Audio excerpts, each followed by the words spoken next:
They not like us, they not like us, they not like us. They not like us, they not like us, they not like us.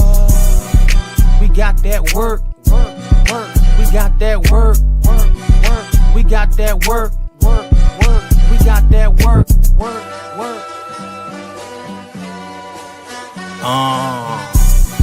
Just watch us cook. TSL, competitor shook. So look, come check us out on Saturday, see what the hype's about. We doper than you, DMVPG come through. Y'all not nicer than us, you got more views but you still look sus. We got the OGs riding, no puss here, cause here we still slide, no hiding. We got that work, no sponsor logo on a shirt. Go support Garvey and Gabby Moe. Can't work Katrina, now watch us go, go, go. R.I.P. Chuck Brown, gotta pay homage for that DMV sound.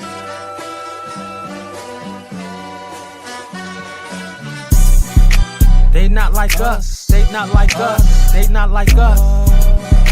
They not like us, they not like us, they not like us. We got that work, we got that work, we got that work, we got that work. We roll them in and out, no doubt, without question. Talk to everybody from any fucking session, from VA to DC and PG. Look up in the sky, it's stars on the scene. Going state to state, you can't see the dream. We flooding up the hood, can't possibly know what I mean. Look, Vato, we coming for the cream, no diddy. Setting up the table for the game, is you with me?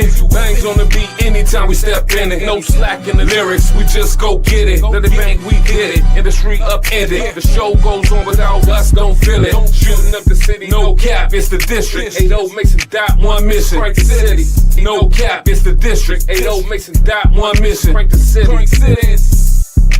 They not like us, they not like us, they not like us. They not like us, they not like us, they not like us. We got that work, we got that work, we got that work, we got that work. Fuck them up, niggas. I ain't worried about the TSL shit going live. I know you heard about them really getting straight to the bands. You wanna argue about it, grown niggas crying for attention. Now let's talk about it when it come to doing this music. Y'all ain't fucking with me, really gatekeepers over here for the DMV. Really love the guests in the tops, they love the energy. Move low key in the streets, I'm like a centipede. And it's in the pounds of the tree, I'm like the dispensary. Ain't no sponsor for none of the streets or the industry. Throw the shit on all year, I'm in Balenciaga. I bought my wife VS1, she like simplicity. Fuck these other niggas pretending they actin' finicky. I done son a lot of you niggas, they like my mini-me's with the turkey bags and the link. Or my fashionista, switch the hustle up on these niggas, I'm in the botany. Middle finger up in the sky, fuck creating peace. They not like us, they not like us, they not like us. They not like us, they not like us, they not like us. We got that work, we got that work, we got that work, we got that work. Yeah, Team Sack, playing in the air, baby. Let's go. Every Saturday, got dope content. No gossip over here, that's female shit. OG's blessing, score blunt and dink. That's DMV shit that'll make you think. We got topics on topics, best of the guests. Garvey, you the chosen one with the flex. Got credit work Katrina, style breaking necks. Y'all ain't know, it's Mace Man, O.80J, and we on Rip Radio. Mixed with the trunk with no debate. We gon' rock the boat. Look, J too funny, Joe Jack with jokes. Gas hunters with the gas, man, y'all ready to smoke? Yeah, and you know what? Okay, we the best podcast out, no joke. Yeah.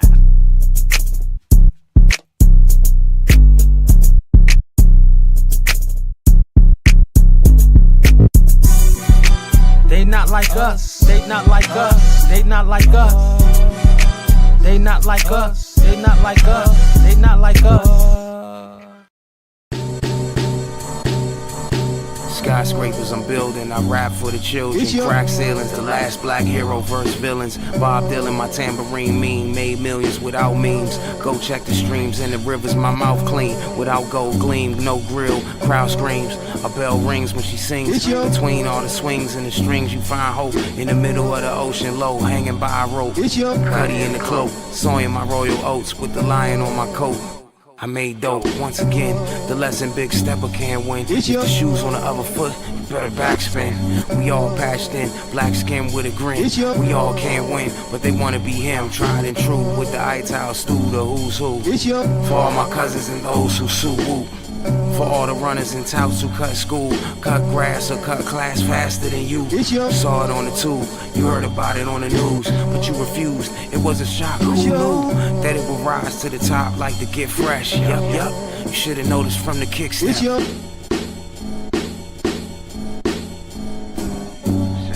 It's your world. His enemy told him make it a quick death. He closed his eyes, then he drew in a deep breath. It's never been the same, now the family acts strange. All of a sudden my loving became a stain. Thought it wasn't, but it wasn't what it was. Turn off that oven, they coming to make a bust. Fuck your block, public housing got cops on a swivel. Money Mitchell, 10,000 for a shot. Pop, pop.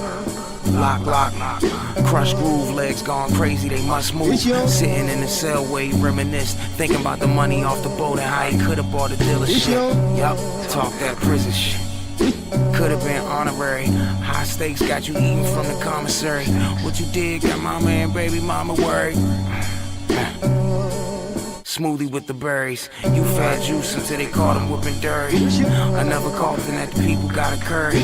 Little fires everywhere that spells Hail Mary. Burn, baby, baby, burn, baby, burn, Babylon. Learn when it's your turn, baby. It's your turn, baby. It's your world. I saw you.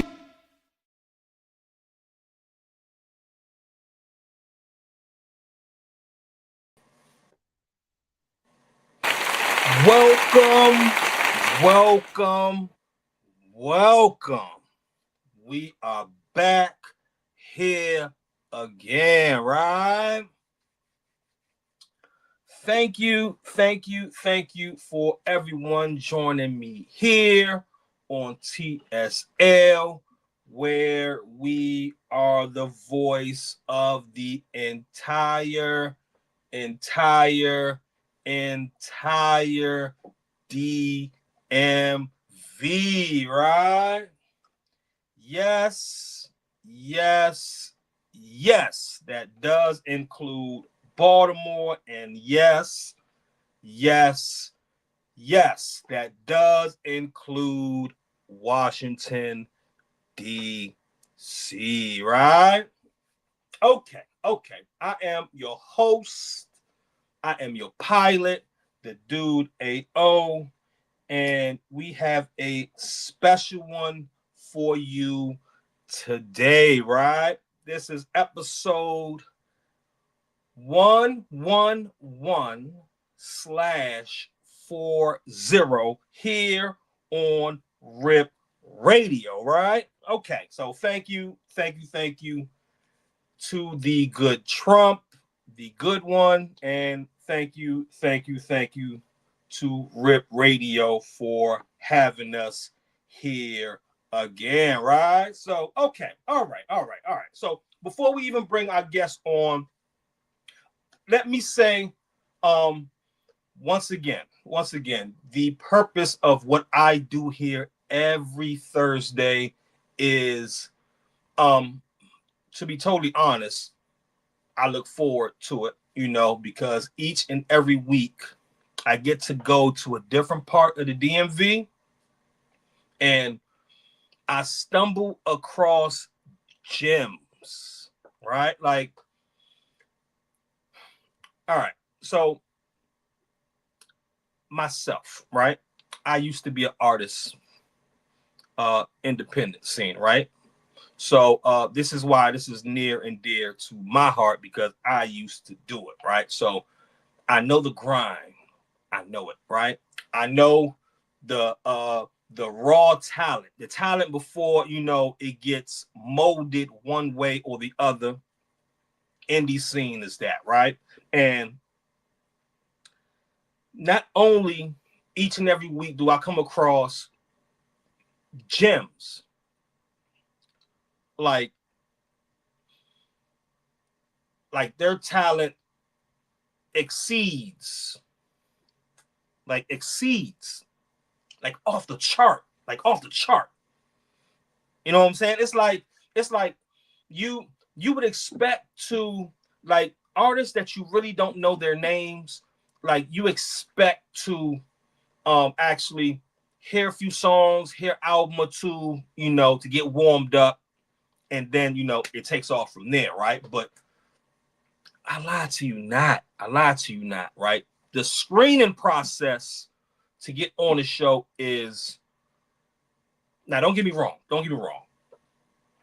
I respect everyone's talent. But I am not trying to waste any of your time. Like, you know what I'm saying? So the artists that I do get, like, they already got their shit together. Like, they are already clicking.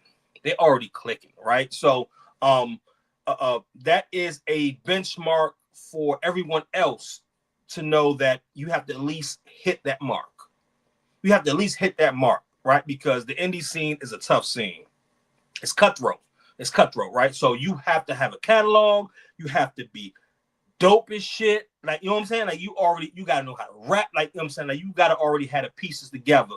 And from that point is where you can connect with other people who can put you in different positions, right? And this artist is another one, right? Because I wasn't familiar with this artist, but after I'd done the research, and he dope as shit. Like, you know what I'm saying? Like, see, and you think I be capping, right? You think I be swelling? I lied to you not each and every week, because I have to deep dive and actually do research on these artists, right? So when I first screen them, I do a lot of research. But then right before the show, the week before the show, right, I really researched their catalog. I really, you know what I'm saying? I really get to go through their page and their song catalog just to get a feel, you know what I'm saying, of what exactly is going on here, right? And each and every week, bro, another dope artist, and we have another one for you today, right? So let's do it. The good Trump. Let's get this plane in the air, please, sir. What it is? Another one. Okay. All right. So, let me start it like this. Microphone check 1 2. You are perfect. Bang. Perfect. Say less. You know what I'm saying? But I expect that from you. Hey, I had to pull up on the DMV dressed like Storm Shadow, man. And I don't know if you're young enough to remember Storm Shadow, but and it's the thing, right? For any other artist, a new artist and everything, you know what I'm saying, I'd be like, yeah, you lunching. You definitely lunching. You know what I'm saying? But artists that have substance, catalog, not new. You know what I'm saying? I know it's a reason, it's a purpose. You know what I'm saying? And you are definitely one of those people. When I started researching you, your music catalog, I'm just like, okay, all right. Like, each song is better than the last song. Each song I'm listening to. So I'm rocking with you, Happy. So let's get this plane in the air. So before we start, introduce yourself to the people, please, sir. Hey, ladies and gentlemen, my mama named me Tim, man, Timothy. But I speak to the world in the way I do under the name, and let me move this mask so it's not messed up. Let the dirt say amen. So when you see me in the streets, just be like, hey, Tim, what's up? All right. But you can also say, dirt, what's up? Amen, what's up? You know what I mean? But yes, let the dirt say amen. Northeast on, east of the river, baby, right here. Okay. So let's start right there. Where one of a kind name, You're never going to get another name like that, right? That's it. Where did that name come from? God.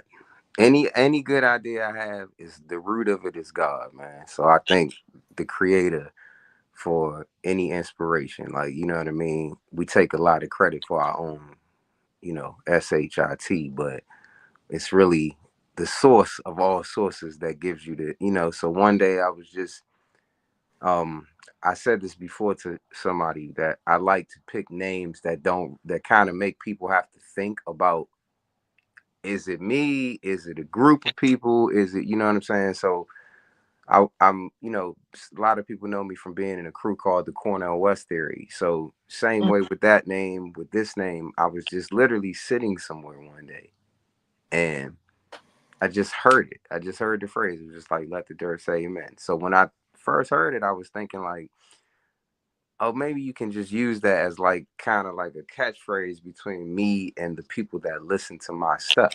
But I hadn't had that name at the time. This was like my first solo album called Bullets. I released it under my birth name, you know, Tim Hicks and the Dirty Church. Then I found out with some other people that was using Dirty Church or Dirt Church, like in ways like maybe 2 or 3 other acts. So I was just like, I ain't trying to come into any issues down the road, you know what I'm saying? So one day I just heard it, and after I was like, what if that was the name? And then I hit my man up, my homeboy, shout out to Rashad Dobbins, Hoodie the Nigerian, and he was like, yo, that's it. So it makes sense, you know what I'm saying, for what I'm trying to do, you know what I mean? And the sound that I put out there, it's a dirty sound, and it's, you know, at the end of the day, it's about trying to be your best self, which is the amen, you know what I'm saying? So yeah. So when you first sparked that idea of the name, right? When you first sparked it, did you already have the concept of it, or did you create the concept? I think, like, conceptually, like, for me, in essence, it's always the same thing. It's like hip hop is my mechanism to speak to people. I don't care for the overflow of music that highlights the worst of our stuff. And let me know if I can or cannot curse. You can like, ask whatever I should or shouldn't be doing while we're here. You can do whatever you want to do, my guy. Because I ain't want to violate. But like, nah, you good. I like, you know, I'm a hip hop head. So with that in mind, I have space for the music that speaks to a certain aspect of the streets. I'll put it that way. All right, because I speak to the streets too and speak from those same exact streets. It's just I'm one of the kids that knew when to go home. I had sense enough to say, all right, I probably shouldn't be out here right now because I don't want what's coming with this. You know what I'm saying? I wasn't trying to die before my time, you know, be one of them OGs that's just coming home from, you know, 20, 30 years in prison because I was trying to, you know, get my family straight, but while destroying it. So I speak from the perspective of that person that was, again, trying to dodge those things, but still connected to a family member or a homeboy across the street. So that concept is kind of always there. And like I said, the name prior to was Tim Hicks and the Dirty Church. So it was like when it transitioned to Let the Dirt Say Amen, it was just like, well, this is basically the same name. It's just a twist, you know what I'm saying? But something about Let the Dirt Say Amen just has this, you know, ring to it, you know. And then obviously everybody knows the slogan, Let the Church Say Amen. So it was just like, I thought about that. I thought about the concept of like, you know, not to get, you know, too deep because I believe in everybody's pathway to get to God, but just speaking from, you know, the Bible in Genesis, you know what I mean? It's like in the origin story, it's like, you know, man was created from the dirt. So, you know what I'm saying? It's like, you know, let the dirt say amen. And it's also to illustrate that none of us are perfect. It's a fact. You know, I ain't a preacher that's not without sin type shit. You know what I'm saying? So it's that too. But yeah, it made sense to me, and I hope it makes sense to everybody else. It's definitely different, and it makes you think. It makes you think, right? It's not one of those names that you speedball past. Like you got to stop and like, what? Like, you know what I'm saying? Like you got to explain something, and that's a great thing for you, right? Yeah. And you remind me kind of myself, right? And I would say this, just listening to your catalog, you remind me of myself, right? You remind me of that OG that's in the hood, right? That OG that's in the hood that been through everything, right? But you don't want to be like a parent, right? But you want to kick game, you want to give you jewels in your way. Yeah. Right. And you want to weed out those who are serious and who actually want to know. Yeah. Yeah.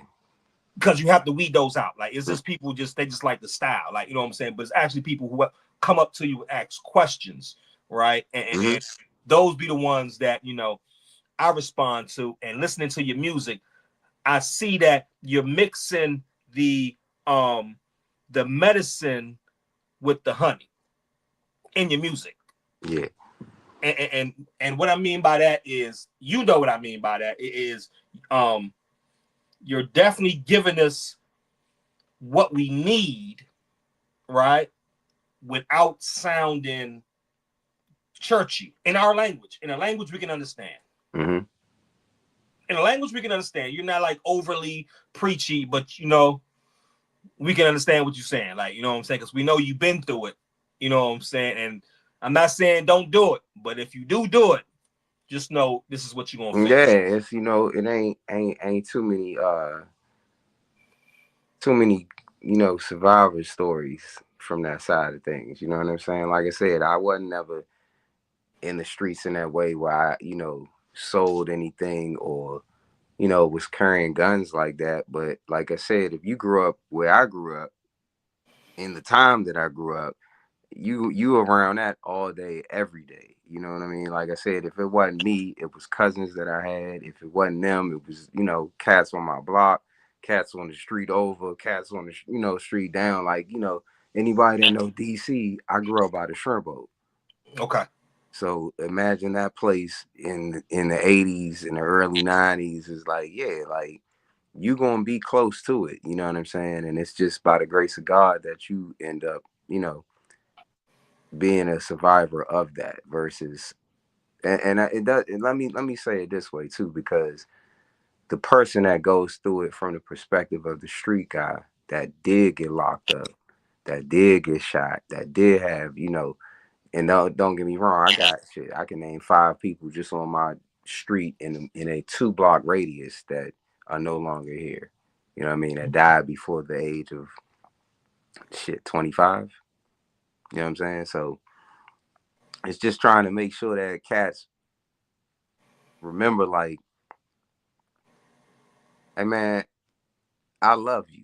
And I don't want to see you go out. But I don't want to go out. So this is my way of saying to you, hey man, think about it from this perspective. Like, I know you're under some very heated conditions and circumstances that made you feel like you have to choose this way. But, you know, a lot of the gangsters I talk to, you know, they on some other shit right now. They've seen the most brutal things happen in front of them, and they, you know, even dealt some of that out, but they are trying to heal their communities. So the same way, I'm like, all right, well, I spit verses, like, let me say this shit in the verses, because otherwise I would just be talking shit about how great I am as an MC. And I mean, that conversation can go on and on and on, because everybody is worried about being a GOAT. And, you know, I'm more concerned about, like, did I leave that mark like Bob Marley did? Like, if Bob Marley was a rapper, like, how could I, like, leave a mark like he did? You know what I'm saying? And you know what? By you saying that, that already let me know what I thought about you was correct, right? Because for you to say a Bob Marley, you can say anybody. You can say a Biggie. You can say anything, but Bob Marley hits a different frequency, right? It surpasses what you hear, what you like, right? Bob Marley is what you feel. It's what you feel, right? And okay, so let me ask you this. Did you have an OG? Like, who was that OG that pointed you in the right direction? Did you have one? I mean, I think I had several. Like, I could start with just saying my parents. Absolutely. You know what I mean? My grandparents, they my OGs. You know what I'm saying? Like, you know, Jesus is my OG. You know what I mean? Like, straight up. Like, You know what I mean? He walked on water. He ain't sell it. You know what I mean? He changed water into wine, like, you know what I'm saying? So but he was arrested. You know what I mean? He was put on trial. So yeah, like I try to speak from that perspective, in the front of perspective that, you know, Christ came to help cats like me. Mm-hmm. You know what I mean? Like all them dudes that he hung with was, you know, pretty rugged as far as things are concerned. So like I said, if you just have to, again, approach it the way anybody would, like I said, some pretty higher ups in music, like, you know, Bob Marley, John Coltrane, like Jimi Hendrix, like, yeah, I want to leave that type of mark. Like, it's not to say like there are no great MCs or whatever. Now, sidebar, I have not, you know, indulged for the night, so I might drift off. Let me go back to the point that you were saying, the OGs. I just think I have many. You know what I'm saying? Like my teacher, Julia Jones, at Smothers Elementary was one of my OGs. You know, my older brother, you know, Don Juan, that's one of my OGs. So I had a series of people around me that were just pushing me in a direction that, you know, maybe they didn't know exactly where it was going, but it was already going in this way where it was like, you know, eventually you're going to find these people, these sources that are going to make you say, oh, wow, I feel like that too. You know what I mean? Whether it was Bahamadia or Angela Davis, you know what I mean? Or Nas, or, you know, Octavia Butler, a book author, like Spike Lee, a director. Like, how can I have that type of impact? You know what I mean? Like, I don't think we need any more gangsters. That's a fact. I love them, and I want them to live. You know what I'm saying? I want niggas to figure out how to get it together. And I don't mean get things together. I mean, like, whatever it is y'all are after, because it seems like bread is the motivation for most of these things. It's like, how can you get it together versus warfare in order to get it? You know what I'm saying? But again, that's coming from a dude that said, yo, I don't like to hear stories of, yo, my man just got home. I don't like to hear the stories of, yo, you know, so-and-so just got killed. You know what I'm saying? Like, yeah. So, because it could have been you or me. You know what I'm saying? Like I said, you from the DMV, it's a lot of places. It ain't just the city. You know what I mean? It's PG County. It's PG County. You go out to Baltimore. Anywhere got a little spot that, you know. Spot down to Richmond. You know what I mean?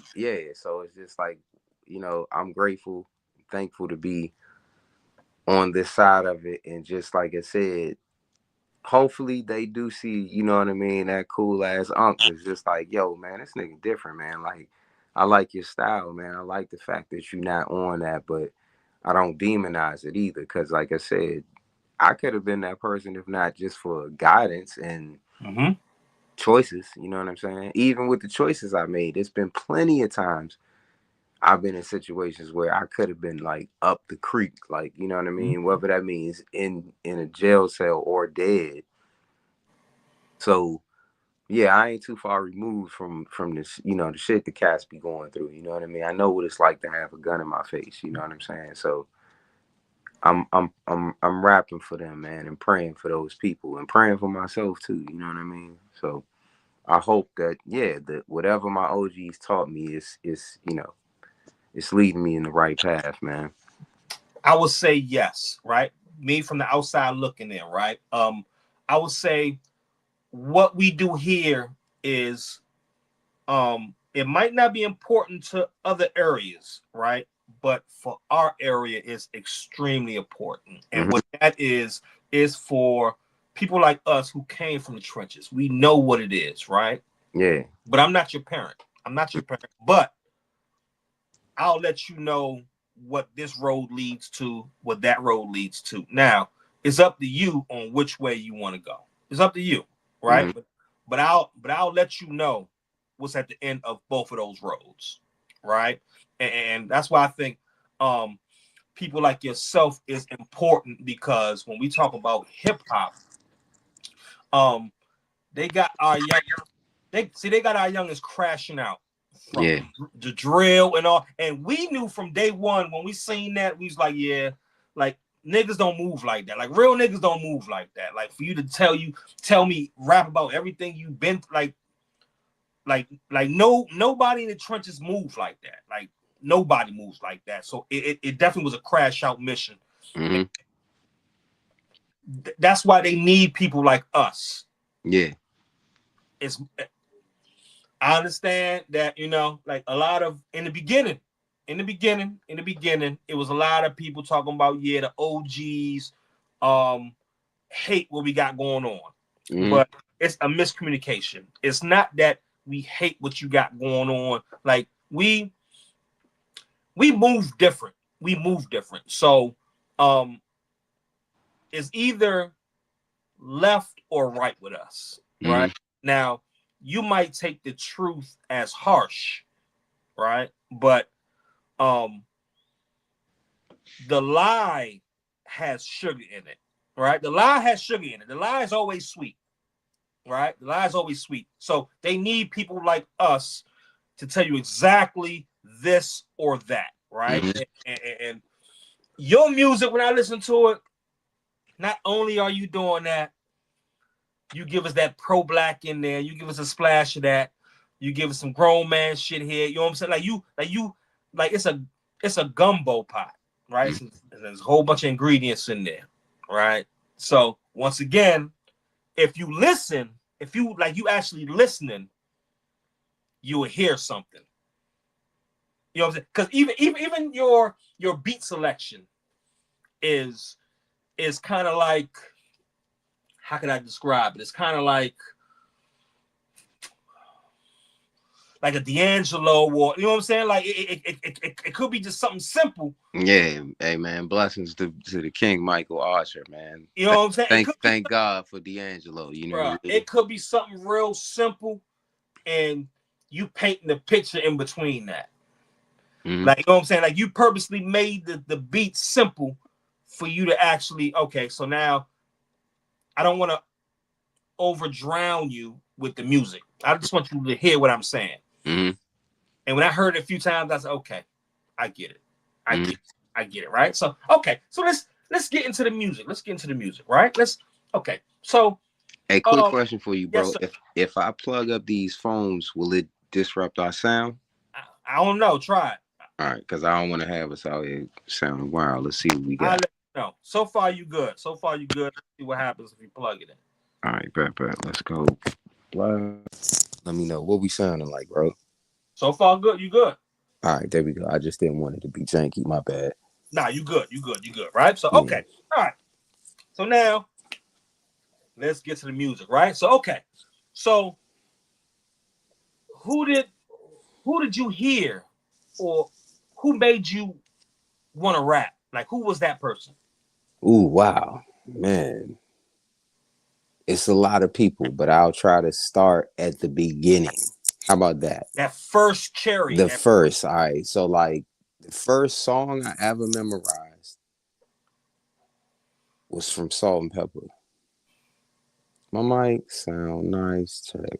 That was the first joint. I knew that joint word for word. And I used to stand there in front of my, couple of homies and just like spit that joint, and was so proud that I could say it word for word at that time. And that was probably like definitely one of the first joints. Like, I mean, it's LL was one of my first, probably like, male MC musical influences, like probably one of my first favorite rappers. I mean, all of that stuff. Like I said, I was a kid. I was born in 1977. So, I mean, you got to think by 85, I'm sure I'm becoming aware of stuff. You know what I mean? Like maybe even 82, but like that's real, you like 5. Like, but I'm thinking like 85, I would have been 8, about 8 years old. You know what I'm saying? No, 6, I think. 88, I'm 10. Anyway, DCPS, man, forgive me, y'all. But the point being is, like I said, Salt-N-Pepa, Special Ed, LL was one of my first favorites. Obviously, Tribe, but then you starting to move now into the 90s. Like, Kool Moe Dee was dope to me Mm-hmm. back in the day. I loved MC Light. I loved Latifah, Moni Love. You know what I mean? The whole Native Tongues. So those were probably the earliest ones. But when I got like probably in the teenage years where I really was like, yo, I really want to rap. Like, Mm-hmm. actually, I won't even say teenage years. You talking about probably like, yeah, well, let's say teens to like very early 20s, because that's when I like when it kind of clicked with me and I started, taking it seriously. But or the beginnings of taking it seriously, you know what I'm saying? So like when you get into that period, you talking about your Nas, your Wu Tang, Gangstar, Pete Rock and CL, um, man, KMD, like Ultramagnetic, like UMCs, who else? Like, I mean, it's a lot. De La.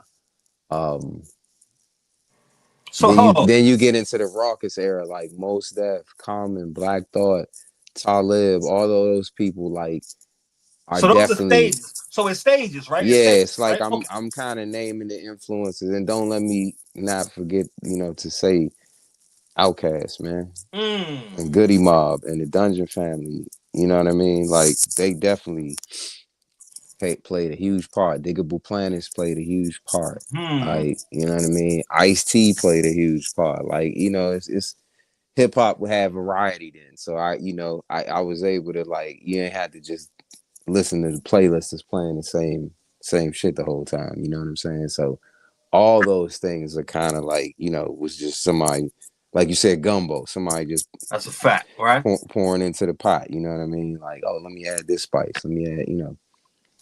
So let me ask you this. So do you remember a specific time where, because we have a space where we love hip hop music, right? We have that space. And then an advanced stage is I can do this music, right? Yeah. Like Which is two different things. two different things, right? Now, what artists do you remember made you feel that way? Like you can do this. I can do that. I mean, even like I said, the early influences still made me feel like it because I was like, again, I'm talking about from that early, like maybe like, anywhere between 8 and 10 years old, or 8 to 12 is like, really like, oh shit, like, this is like, what is this? Like, like rapping and break. But like I say, like I said, like by the time I got into like my late, like, Like mid to Nas. like Nas? the teens to like that very like 21, 22 age range. It was that that kind of early to mid to late 90s range of people. You know what I'm saying? Like what was happening in that time. Like, you had like Cuban Links came out in that time period. You know what I'm saying? Like AT Aliens, like it's a lot of albums that like Illadelph Half-Life by the Roots. Like it's a lot of stuff that came out in that time period that really made me, and connecting with people. Here's the other thing: connecting with people too that like the same type of hip hop. Mm-hmm. Since once I connected with them, shout out to my man Khalil and Dave EMS. Um, it's like, oh man, it ain't just me. You know what I mean? And then we sitting there and doing it, and it's like, nah, like they take it serious, and we might not have had all the means to do it seriously, but we was beginning that that route, and then I met my best friend. You know what I mean? Again, shout out to my man Rashad Hoodie, the Nigerian, Riggs Park's finest. We met, and I was about, like I said, maybe 21, 22, and we was, he was coming from the U Street scene already. I was being introduced to the U Street scene, like still at a time where it was like, a lot of the clubs and venues we knew are no longer there. You know what I'm saying? Like this is before Bohemian Caverns shut down, and you had like Metro Cafe and been to Monty's. Like we was, we was, True School before it got to Capital City Records. You know what I'm saying? Like that far back. But meeting people, and like I said, I would say hearing people in kind of that like 90s, era is what made me be like, nah, yo, it's time. Like, you know what I mean? Let's hone our craft and let's start putting this music out there. Let's figure out how to go perform at places. Let's, you know what I mean? Let's try to figure out how to, shop your music to different labels, because that was the thing at the time. Like, right. But it was the combination of those things. You know what? You're another person now I have to add to the list who brings up U Street, right? Who brings up U Street, right? And I'm gonna tell you, all the people that I've interviewed, all the people I talked to who always bring up U Street, right? All right. First and foremost, U Street School of Hard Knocks, baby. First and foremost, my mentor, my OG, Black Indian. Right? Yes, sir. First and foremost. Yes, sir. He's my number one of all time from the DMV, right? Yes, sir. Big brother Josh. Okay. So now, then I interviewed Priest the Nomad. Yes, sir. Another one, right? Okay. Big brother Priest. Okay. Salute to him as well. Another one. So now I interview Uptown XO. XO, shout out to XO. Right. Another one. And then we also have to include Raheem Devon. Hey, when you can, sit down with Kenilworth Katrina. Shout out to Katrina. You got to get her on here. I did twice already. Oh, see, I'm late. I'm late to the party. She's one of my favorites. I got to catch up. Yeah. Oh man, she's one of my favorites. You know what I'm saying? Who else? Jay Mills. Yeah. Shout out to Jay Mills. Right. Well. So, all right. So, talk to me. I'm starting to notice people who bring up U Street, right, is different. Like their pen game, like they're just different. Like they different. Like, so what makes those that maneuver through U Street? What makes them different? Like, what was U Street doing at that time? Well, this is my personal opinion, right? And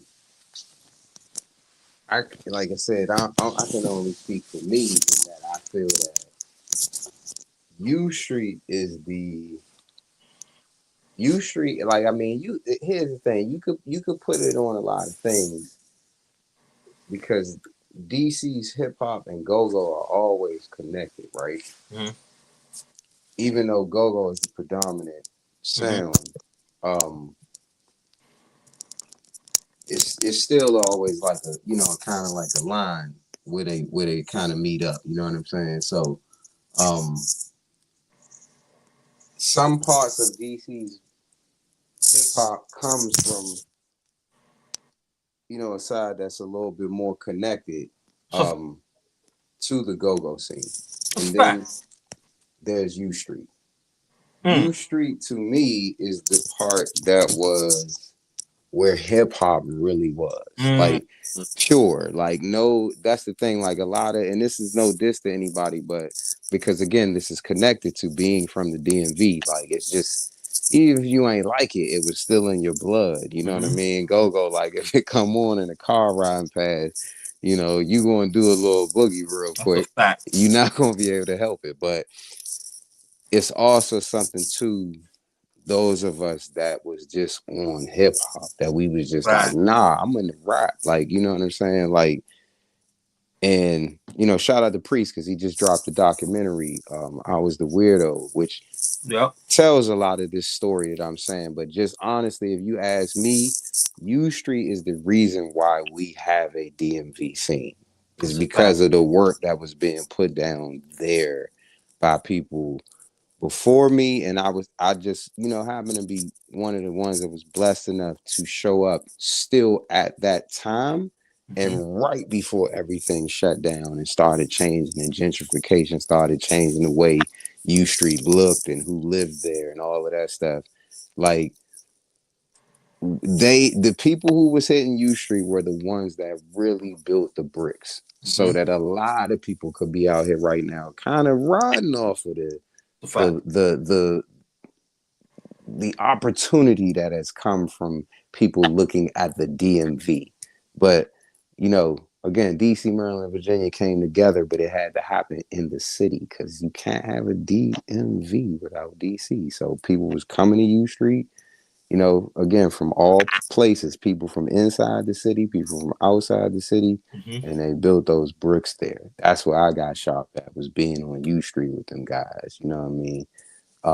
And them gals too. Shout out to the ladies and the queens that was down there doing the same thing. Like, but that's just my version of it. You know what I mean? You ask somebody else, they, you know, I feel like some people's timeline is kind of like, and then, again, shout out to these brothers, man. Shout out to Wale, shout out to Tabby Bonet, but some people's timeline starts from there. It don't go back, you know, into like Stinky Dink, DC Scorpio. You know what I mean? Like, yeah, like I said, like I'm a youngin' that was around, you know, when Pleasure was rocking. You know what I mean? All lady go-go band. So like I said, it's that shit is rooted in us, but U Street is where there's something about U Street. You know what I mean? Duke Ellington, Coltrane, Billie Holiday, all the greats. Like, it's something about U Street. It's just, that's the Mecca. You know what I mean?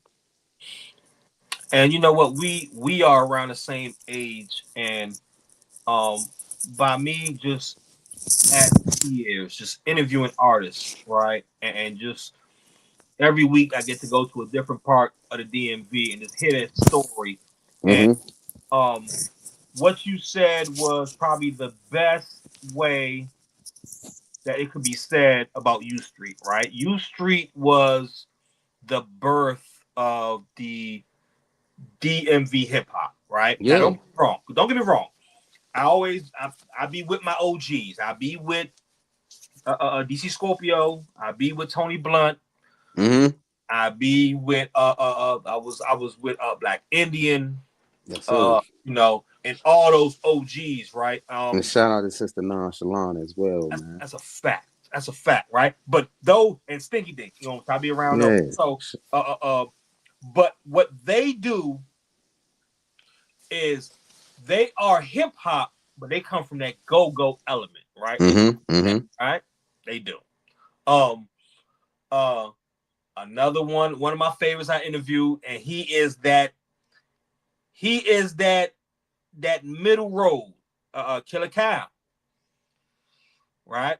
Killer Cow does both well. He does the go-go and he does the hip hop, right? And he does that very well. You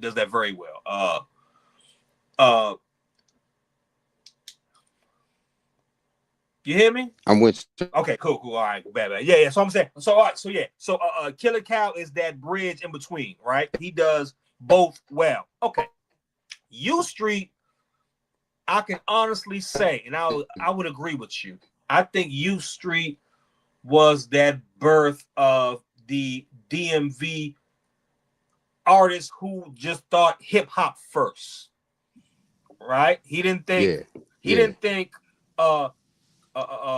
go-go in hip hop, even though go-go is our heartbeat. We know that. But when I say U Street, then that's when I go into Black Indian and all those who are dope as shit in rapping. Yeah.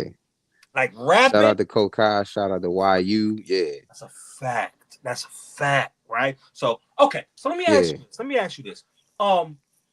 Because you're not like basic. Like you put substance in your music, right? So if you had to think back, right? What is a song that you put everything in, right? That the people overlooked? Ooh, man. Because we have songs song that the people overlooked. like you thought that, you know, because I know you have a lot of substance in your music, right? So a lot of people, they don't gravitate towards substance. They gravitate towards nigga shit, right? So if you give them nigga shit, they're gonna be on that all day long. So what song would you say that, yeah, I know they're gonna feel this, or they should get this from this, and you know it didn't get the turnout that you expected? Well, let's say this much. I don't know necessarily, because I sometimes kind of just, put the music out and just keep moving. It's like on to the next thing, because it's like, even if that what I just released doesn't stick, I'm already ready, in pursuit of what will. So it's just like, I don't know if I can pinpoint a song per se. I can throw out a couple joints that I was like, yo, I know I was blazing away. Like, um, shout out to my man Skinny Hightower. I did an album recently called Contracts Over Contacts, like right, in 2025. And there's a song in it called the Wonderful Theme Song, where I put a lot of stuff in that song. Layers, you know what I mean? LaMonica from the God Hates Gucci album, a lot of layers in that song. Like, so I don't know which ones per se go over people's heads. I might have to say my whole catalog, you know what I mean? Like, and hoping that people, spin the block, man, and like really see like what's inside the fortune cookie, man. And that's exactly what I got from your music, right? Your Like, music is mine is, don't just break the fortune cookie open and look at the paper. Eat the fortune cookie too. like yours. Yeah. Like your music is, like a lot of people's going to get your music once they hit a certain level, meaning, it's not like generic. It's not generic, right? So you got to read a little bit, like you got to know a little bit to actually be like, okay, yeah, I know what he's talking about. Like, you know what I'm saying? And with your type of music is every time you hear it, you're going to hear something different. Mm-hmm. You're going to hear, you're creative. Like, you know what I'm saying? Like what you're trying to do is you're trying to be as creative as possible to get someone's attention so then they can sit down and listen. Yeah. And then once they listen, you got them. Right? Once they sit down and listen, you got them. It's just getting them to I listen. agree. It's like, and I mean, it ain't rocket science. It's just like I said, sometimes I don't know, I feel like black folk feel like sometimes shit has to be dumbed down. And I don't really think any other culture does that necessarily when they're producing art. So for me, it's like, nah, I had to come up to this level. You know what I mean? I'm not claiming to have all knowledge, but wherever I've arrived to is what I, draw on to write my song. So it's just like, it's not that out of range. You know what I'm saying? It's just a matter of just, yo, step out of the framework that you think you're supposed to be in, or the type of music you're listening to based on the masses. You know what I mean? And hoping that this gets to the masses. But you know what I mean? Like, for those that it's supposed to reach, like I said, it's just, I hope people, take the train, basically. Okay. So what type of artist are you? Are you the artist that you hear the beat and then start writing? Do you already have lyrics? Normally I usually go music first, because I feel like that sets the tone for what I'm supposed to write. I've written before in the past without music, but very rarely, you know what I'm saying? And yeah, it's just like I might come up with a couple of bars here and there that, just was random, was like, oh, that's a tight line, and just write that down somewhere. And maybe somewhere in the course of writing the rhyme, I go into, what I call the bar bank, and just see like, oh, well, this bar fit right here. Does that make sense in the context of that? You know what I'm saying? But it's usually music first. Okay. And today, as we speaking, what motivates you to make music today? Love. Love from the music, love from the people. Love for the people and love for the music. You know what I mean? Like, to be 48 and still be, doing it, it clearly states that I love it. You know what I'm saying? Now, some people are, like I said, doing it for different reasons. I'm doing it for the reason of, I believe in what I'm saying. I believe that it's dope enough to sit alongside, greats. And I want people to know that people from DC rap like this. People from DC produce like this. People from DC sound like this. You know what I mean? People from, and I'm speaking from the city because that's where I'm from directly. But it, like I said, it's connected to all the things that make our area our area. You know what I'm saying? And that's a fact. That's a fact, right? I should have said area because I don't want the I don't want the people, you know, in the comments and in the chat or whatever to get on me, be like, nah, he don't sound like he really from here. You know what I'm saying? Like you had, all right, so you had quite a few songs that I do like, right? You have quite a few, so I mean, just give you a couple. What's this? Hey man, and thank you, brother, for allowing us to be here. You know what I'm saying? Like I said, we do what we do, but if we don't have a platform to speak about it, then it's kind of like just goes in the wind. So thank you, man. Bro, and that's why I enjoy what I do, because as an artist, I feel the same way, right? But the thing is, when I, just like I'm doing now, when I go to a different part of the DMV and I listen to their catalog, and like yourself, like they're not rookies, like they already dope as fuck, like they dope as fuck. Like, Yeah, we've been doing it for a minute, man. Like, and even our newer, you know, cats to the scene that's like really running with it. Like, cats is getting good numbers, good streams, you know, all that. Like, it's some, you know, some young ones is doing it, man. Like, shout out to TP301, shout out to Pink Moni, shout out to Autumn Labella, like, shout out to Ahmad. It's a lot of people. Shout out to the Hugh band too. And I know that might seem outside of hip hop, but it's just all of it's connected. It's all hip hop. You know what I'm saying? So, but the ones that's been out here though, like, you know, again, your XOs, your YUs, your Priests and Nomads, like your Artemis, like, you know, these is people that's really been putting in, as they say, pain for years. You know what I'm saying? Like, making it sound the way it sounds. That's a fact, right? And I'm gonna tell you what my purpose is, right? My purpose is all those people, right? I want to be a person that has, it's like a fraternity, right? I have everybody in the room. We all trying to add value to each other.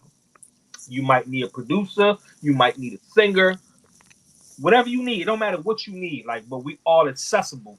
Yeah. One click away. Like, nobody feel that they better than this person. It's what sound you looking for. Yeah, right? yeah. And I'm trying to get us to go back when we was talking about there is a thin line when it comes to the go-go and the hip-hop, right? There is, right?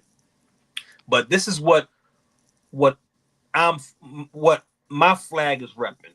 Shout out to Devin Denzel, you know, because it's a few people that know how to fuse the two. But you know what I mean. Absolutely. Back to what you were saying. Absolutely. See, I'm looking at it like this. I respect what they're doing, right? I respect what they're doing, right? But we're doing this over here, right? DMV hip hop is a thing.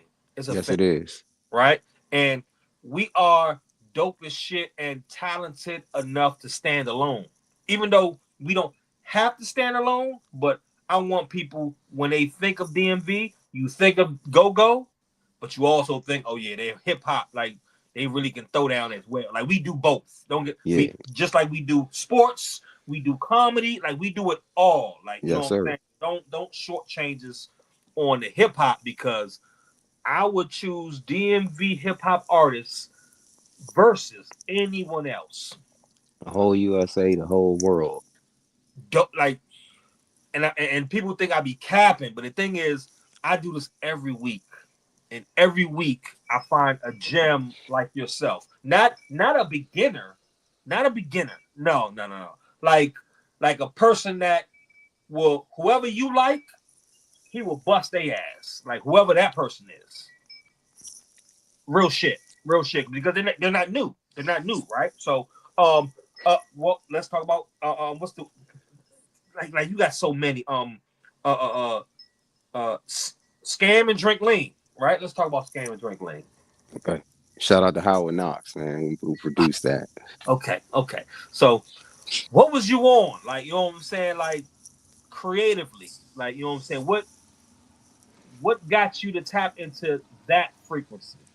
It was just It's all like, I mean, I think ultimately, like I said, I've tried to hold a mirror up to the culture, especially now because it got worse. It got to a point where it's like, damn, this is what the world is like, getting from us. You know what I mean? Like, this is all we got. That's, at least that's how I felt. You know what I'm saying?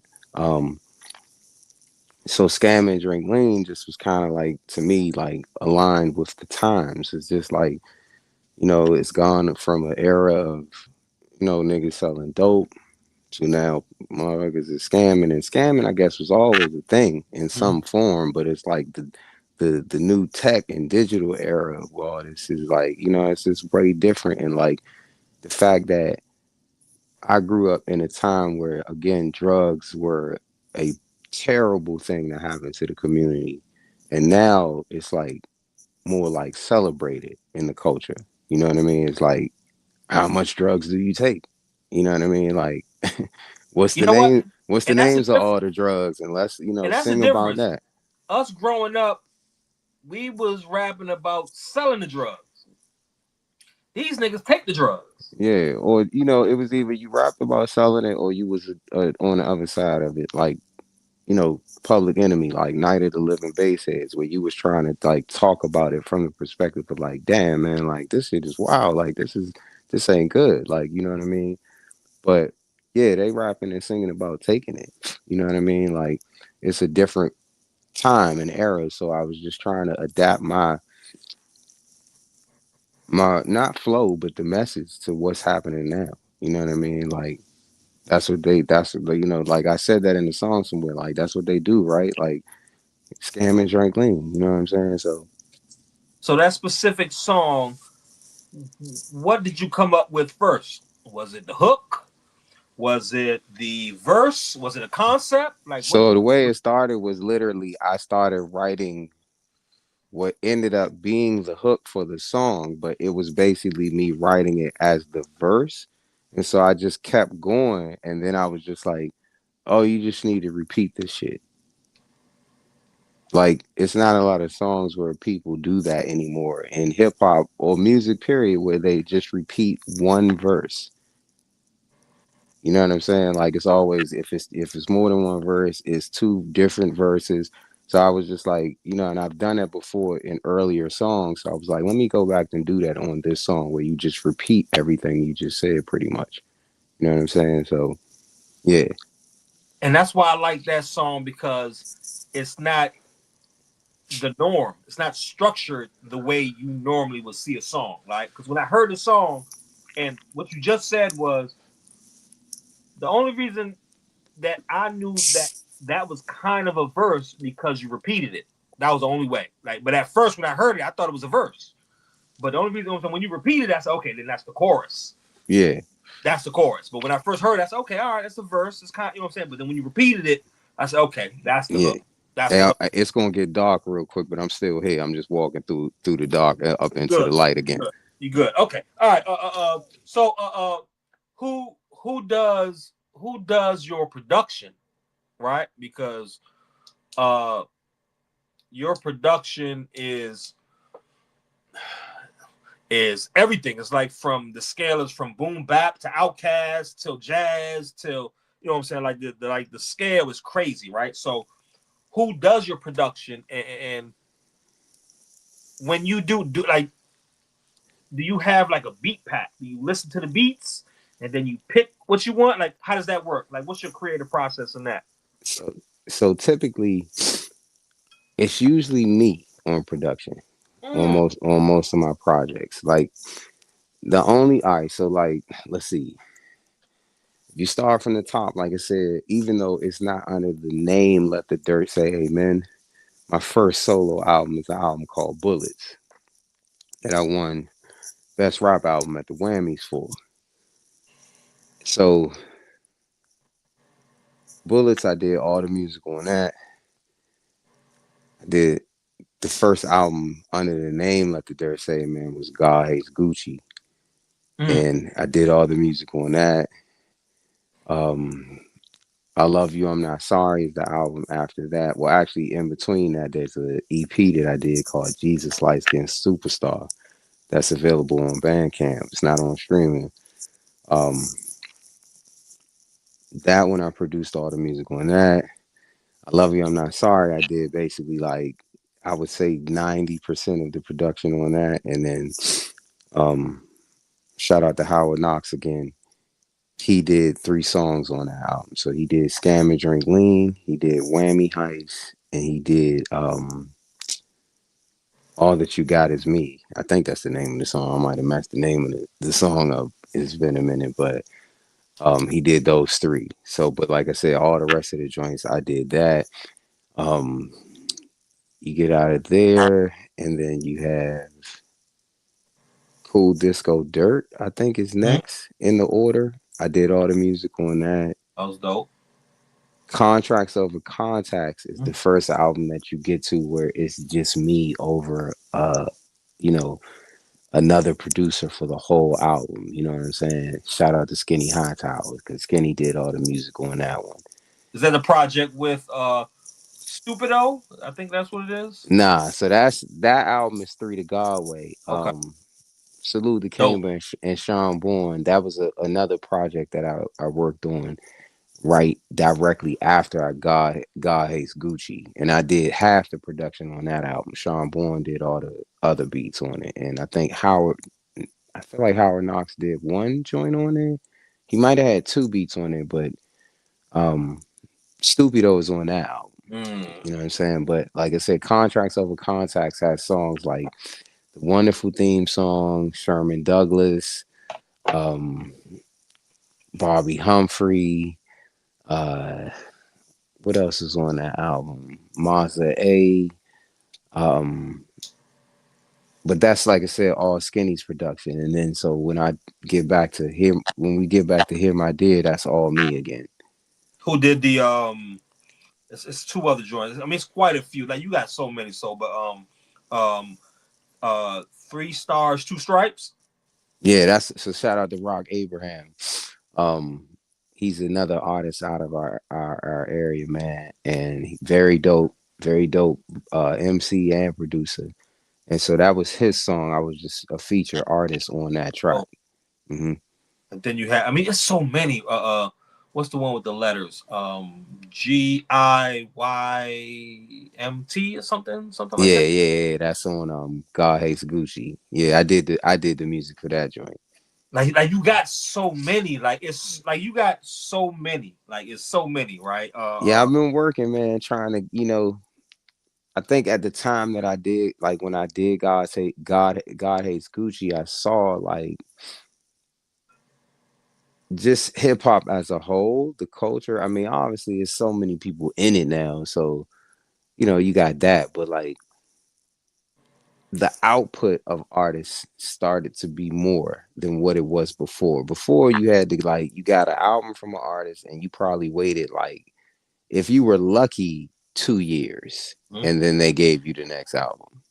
But sometimes it was like a 3-year wait before you got a new album from an artist, back in the day. So then recently it's like, you look up and Cat's been dropping like, oh, he dropped 7 albums this year, or he dropped 10 albums.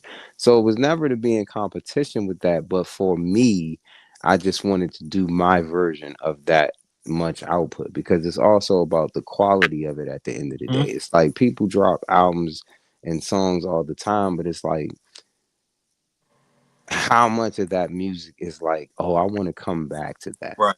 You know what I'm saying? A lot of that for me out here at one time, and even some of the artists I like, it's like just being like, man, that song was all right. You know what I'm saying? And that might be also because I'm listening from a competitive standpoint, knowing that I do it too. But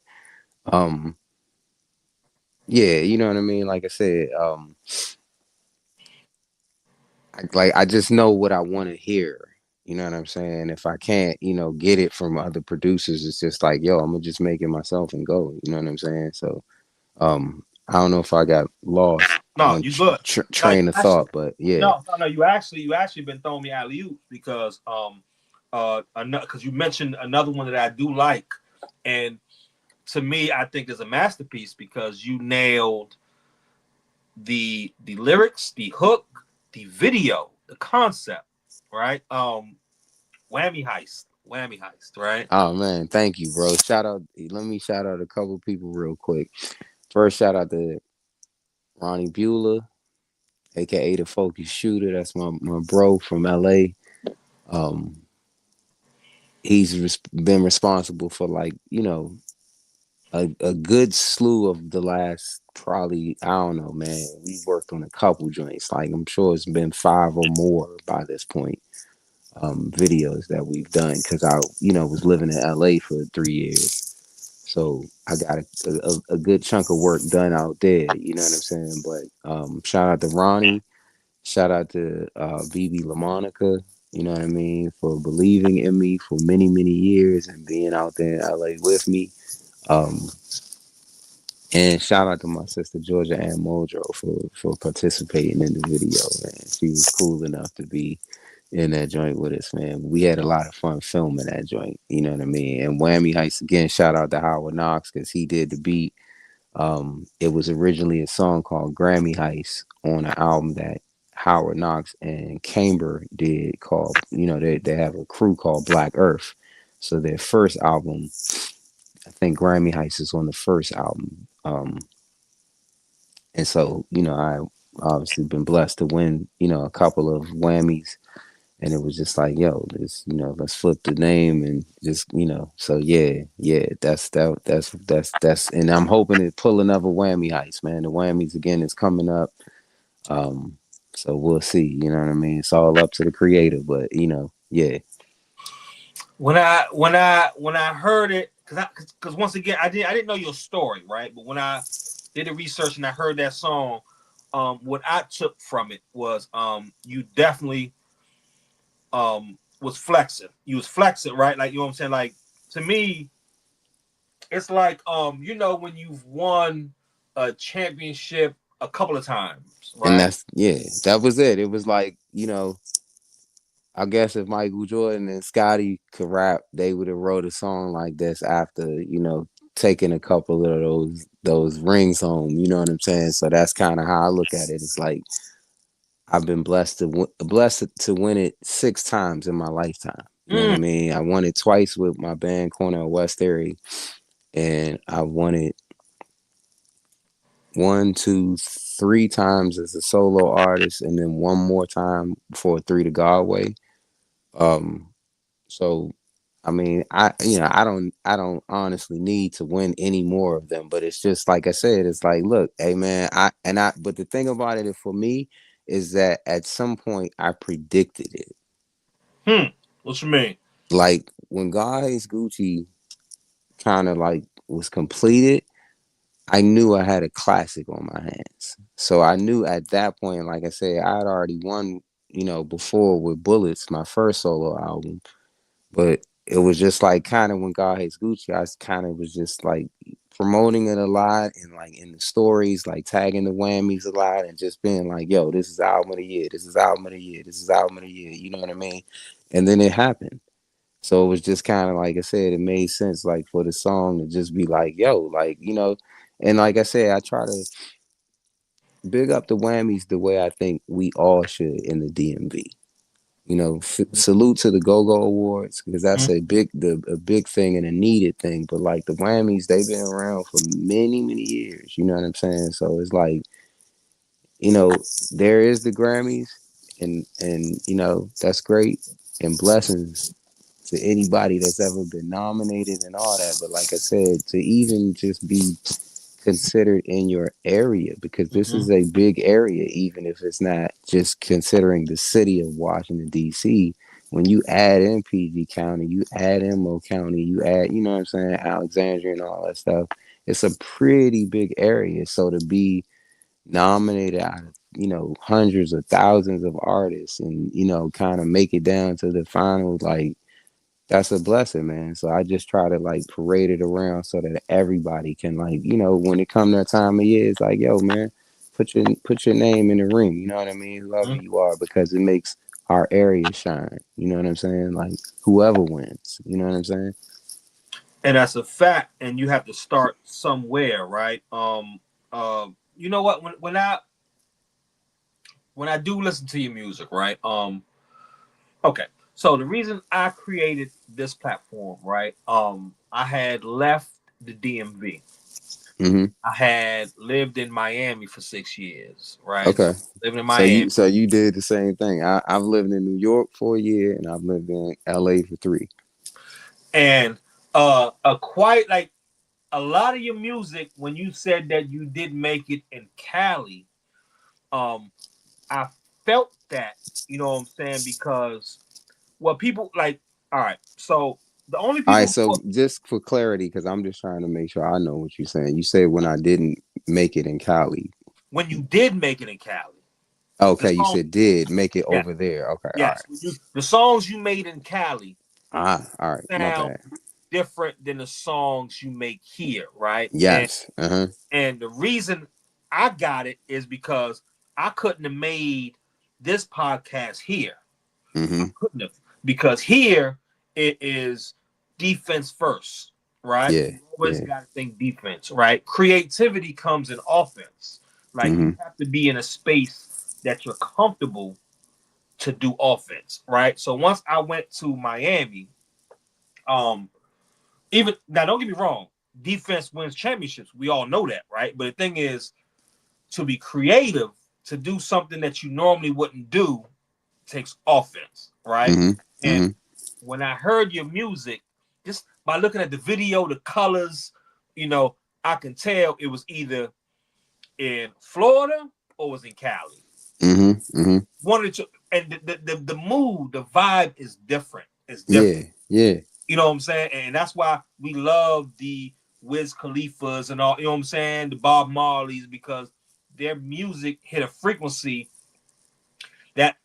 that surpasses what normalcy is. Like whatever your everyday hustling, bustling it, like this is different than that. Sade. Like those type music is Mm-hmm. different frequencies that you have to be mentally in a different place to create. Right. And the songs that I've heard, I can tell it was in Cali. It was Mm-hmm. just that feel good. It wasn't the snow. It wasn't that. Mm-hmm. That it was you playing offense. Do you have any songs that you would reference? Like if you had to say, like, yo, I know that one was in Cali. The one you did, I think it was a cover with, I'm not sure if it's your lady or whoever it is. Like whatever cover is you kissing your lady or kissing somebody. Like it's you and the lady. With the back to the camera. It's colorful. Okay. It's colorful. Yeah. Okay. Yeah. I definitely recorded all that out there. I can tell. I can just tell. Yeah. I can just the vibe is different. Like Mm-hmm. like if you're in the trenches, you won't be. That's not an opportunity to be vulnerable. Mm-hmm. Like you know what I'm saying? That's strap up. Let's go get it. Like you know what I'm saying? The only time you can really be vulnerable if you're comfortable, if you're happy, if you're content. Like you know what I'm saying? Like you already got to be in a space where, okay. I mean, it's you gotta think about it. I did like out of my last. Let's see. Out of my last 5 albums, all right, I just released one in 2026. Excluding that album, Here My Dear, the last 4 projects that I've done have all been in LA. Now, with the exception that Cool Disco Dirt, I recorded it in the DMV. I was home on a visit and I recorded it while I was here. But you the wrote music, it where? yeah, I wrote it out there, and the music, you know, I did all of that out there before I got here. So, like I said, basically the last 4 projects out of 5 were all done in LA. Okay, so let's speak on that process. Like, what was that process creating there? How was that different than here? I mean, one, obviously, like I said, home is your comfort zone. So it's like, it was trying to find a way to have a new version of a comfort zone. And, you know, there was a lot of struggles financially, but we had a lot of love around us and God was with us, you know what I mean? And a lot of miracles took place in order for us to be out there that long, you know what I mean? Because it's like, it seems like a short period of time. It's like, yo, 3 years, like 3 years is a lot, you know what I mean? Like, so there's beauty in the change of atmosphere and the meeting different people, you know what I mean? Like obviously for me as a hip hop head, LA has a huge significance in hip hop. Compton has a huge significance, you know what I mean? Places like Inglewood. So being out there and being amongst those people, being like on the ground with a lot of like, you know, really reputable people in that space, and not just in bad ways, but I mean reputable in good ways, like, you know, um to be able to really experience LA like from an outsider's perspective, like that definitely changed the way I wrote. Me seeing parrots, like wild parrots, not like a parrot that's in somebody's house in a cage, but like wild parrots that every morning you keep hearing this weird noise. You look outside and it's all these green birds flying in the sky. And then you look up in the top of the palm trees and they're just up in the palm trees. Like, you know, I'm seeing like green bees. Like, you know, I'm looking at different type of trees. Like I went to like Death Valley, like the desert, you know what I'm saying? Like, so all of that, you know, affected the way that I saw things to write, you know what I mean? Like, I wasn't just on the blue line in DC no more, you know what I'm saying? Like, I'm riding through, you know, where Easy E is from. I'm riding through where, you know, Cypress Hill is from, and Abbey Road, and you know, Micah Nine. Like, I'm riding through like their neighborhoods, and like, you know, Medusa, like, you know, like I still got the hip hop experience, even though it was life too. It was just like, so those things were blessings, and they definitely altered the way that I wrote. You know what I mean? As versus, like I said, me just riding up and down 295 every day, and you know, up and down, you know, 18th and 16th, and you know what I mean, MLK and Congress and all the things that I'm already used to. Like, yeah, like that definitely changed my perspective. You know what I mean? In a great way. Absolutely. I Yeah. tell people, me going to Miami was like when LeBron went to Miami, right? He went raw skills, he learned how to win, right? Mm-hmm. And then he left Miami and went to Cleveland, right? So once I learned how to win, uh, then I was like, okay, who will benefit more from what I learned while I was here? The DMV, right? The Mm-hmm. DMV. So uh, when I came back here to apply what I learned there, um, that's why we have this here. Like, you know, and this was Mm-hmm. the best thing, you know, because it gives me something to fight for. Like, you know what I'm saying? Like, you know what I'm saying? Like the DMV hip hop scene is so fucking dope. I'm willing to risk everything Mm-hmm. to showcase that, because Yeah. at the end of the day, I enjoy it. I don't care whoever enjoy it. Like, I enjoy it. Like, you know what I'm saying? And I've done it, so I know that these artists are skilled. Like, they're skilled. This is Yeah. not like they're like these are skilled artists. So whoever Yeah. is skilled, I can put up artists to compete that, Mm-hmm. and you'll see the difference. Mm-hmm. You'll see the difference. You know what I'm saying? So, and people like you, like, you know what I'm saying? Like, you was never Thank you, on my bro. radar. Priest Nomad was never on my radar. Like, you know what I'm saying? Like, Mm-hmm. Black Indian person. Like, you know what I'm saying? But once I focused on him, okay, I get it. Like, Yeah, see, like I said, you got, and when you connect the origin story to that, because it's like, you know, Priest was around Black, you know what I mean? You know, like Black was in Opus Akabin, like, so he was, you know, up there. Like, I remember when I met Black, he was freestyling. Actually, I didn't meet him that day, but that was the first time I saw him ever in life. He was freestyling across the street from Howard University in a cipher. He had like two, like, you know what I mean, like cornrow French braids in his head, and he was just going for it. And I was just like, yo, who is this dude? And then a couple, maybe like not too much longer after that, like a year or so later, I met my man Rashad, who was already, into that scene from the Amphibians crew, and doing his own thing as an MC, and being a part of like that whole like freestyle union movement and all of that stuff. That's Black Indian is a part of all of that. So it's like that's the good thing about Black, is that he connects all sectors of DC. Like when I was speaking earlier about obviously DC hip hop and go-go, it wasn't to separate the two because we're connected. Like, you know what I mean? Even if you think about go-go, a lot of go-go structure is cover band. You know, they're covering things, and it's basically like hip hop way of covering though, because they're sampling in essence. They're taking bits and pieces of different songs and creating a song out of that. You know what I'm saying? So it's just like hip hop, and a lot of the songs that they end up covering, like I mean, you think about Backyard back in the day, like they doing Onyx songs. You know what I mean? They doing Throw Your Guns in the Air. So it's all tied up. But Black was a cat who was in the middle of everything. You know what I mean? He was connected to the U Street scene. He was connected to the go-go scene. He was connected to the street scene. He was, everything like that.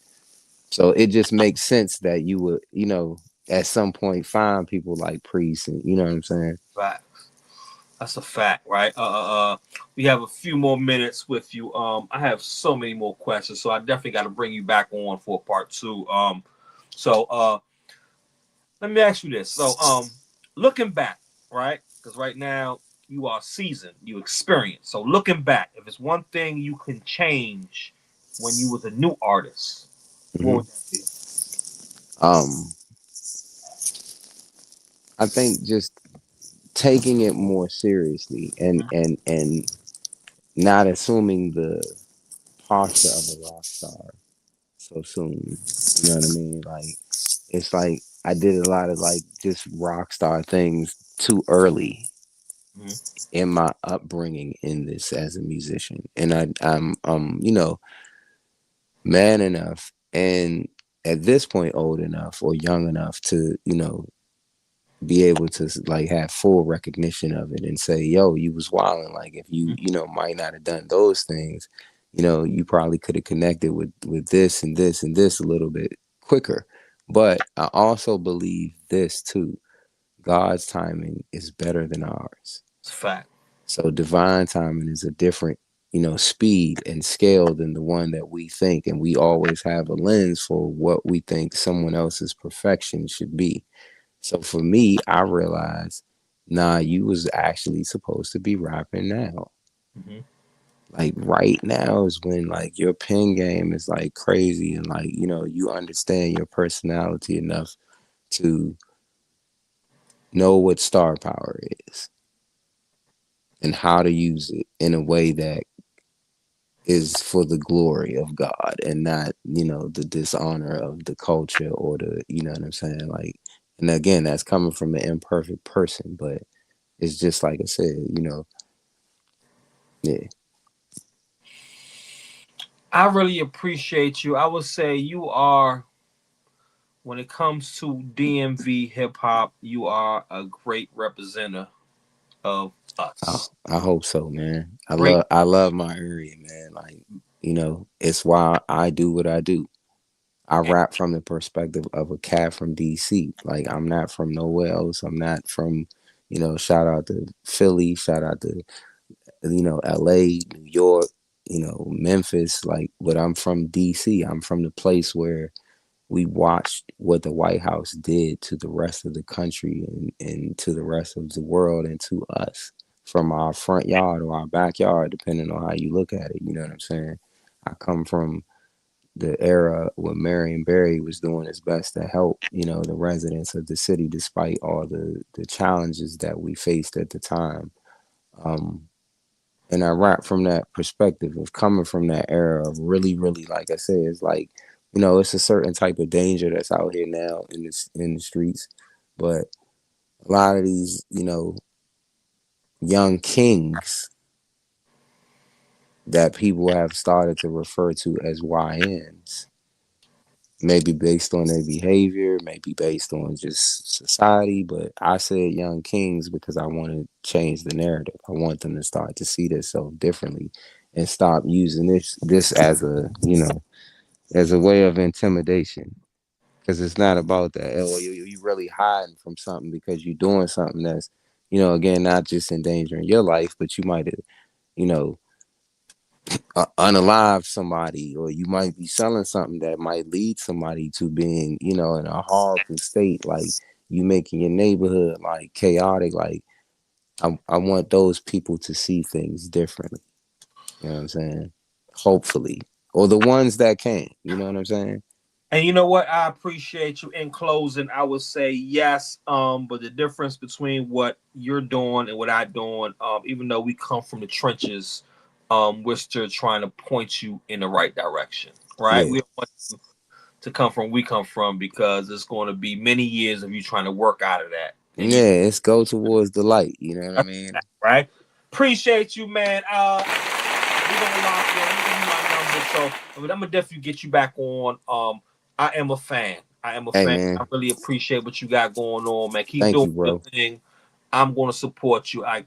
Like you are, like you at the, like when it comes to DMV, you at the top of that. Like, you know what I'm saying? There's a lot of people doing the indie thing, but the substance and all that, like I put certain people at the top, and I definitely put you at that top, who definitely making us look good. So I appreciate you, brother. Thank you, man. yes, sir. So I'm definitely gonna get you back on. Anytime you want to be back on, just let me know, and I'll get you back on for anything you got going on.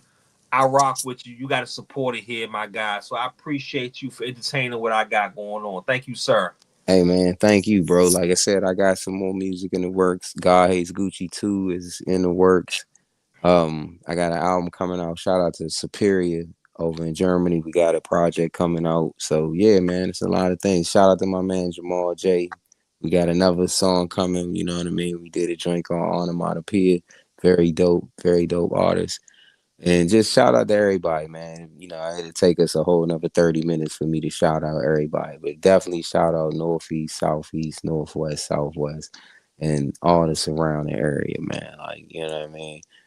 Blessings to all y'all, man. And please, again, if you ain't go listen already, let the dirt say amen. You know what I mean? It's very simple. 5 words, you know what I mean? That's a fact. We definitely gonna do a part 2. So appreciate you, my guy. Thank you for stopping through. Hey, thank you, sir. Hey, Clem. What's good, Joe? We from the home of Urgent Original, Go-Go, Mumble Sauce, Marvin Gaye, Martin Lawrence, Roger E. Hicks, Dave Chappelle, Samuel L. Jack, Genuine, Maya, Anne-Marie, Kevin Durant, Tommy Davis, DJ Kool, Wale, my number one of all time black. See, I'ma keep it real. With my weapon on me,